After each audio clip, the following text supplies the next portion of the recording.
Joshua, a story of courage and faith. Moses, the great leader of Israel, had died.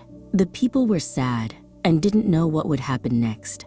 But God had already chosen a new leader, Joshua. Joshua had been Moses' helper for many years. Now it was his turn to lead the people into the land God had promised. God trusted Joshua, and so did the people. God talked to Joshua and gave him a big job. He said, "Be strong and courageous." God promised, "I will be with you wherever you go." Joshua was not alone. God was right beside him. He just needed to obey God's word and trust him. Leading so many people was a hard job, but Joshua trusted God's words. He remembered all the miracles God had done with Moses. Now it was his time to be brave and believe. Joshua would show the people how to follow God with courage. Joshua got the people ready to enter the promised land. They packed their things and waited for God's instructions. Joshua told the officers to tell the people, "Get ready." In 3 days, they would cross the Jordan River. It was a new beginning for all of them. Before entering the land, Joshua sent 2 spies to explore Jericho. Jericho was a big city with tall walls and strong gates.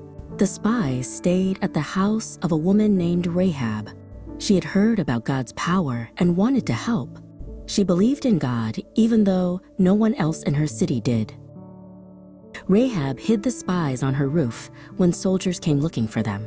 She helped them escape through her window using a red rope. Rahab asked the spies to protect her family. They promised her safety because she had shown great faith. Rahab would soon become part of God's big story. The Jordan River was full of rushing water, but God told Joshua that the people would walk across it. When the priests carrying the ark stepped into the river, the water stopped. The people walked across on dry ground, just like at the Red Sea. God was still doing miracles for his people. After crossing, Joshua told each tribe to take 1 stone from the riverbed. They made a big pile of 12 stones. It was a special place to remember what God had done. Whenever children asked, "What are these stones for?" the parents would tell the story of God's power and love.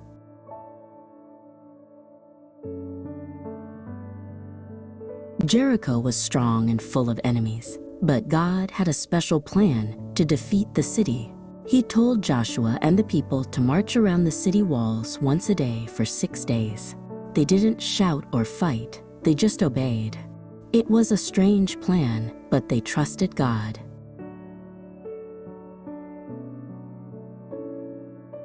On the 7th day, they marched around Jericho 7 times. Then the priests blew their trumpets, and the people shouted loudly. Suddenly, the mighty walls of Jericho came crashing down. The people rushed in and took the city. God had given them the victory in his own way. Joshua remembered the promise to Rahab. Her house was still standing, and her red rope hung from the window. She and her family were rescued and kept safe. Rahab became part of God's people and had a special place in history. Even small acts of faith can lead to great blessings.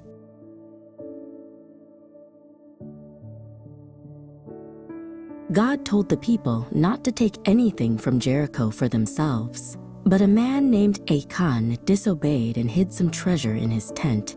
Because of his sin, the Israelites lost their next battle. Joshua was confused and sad. Something was wrong. God showed him that someone had sinned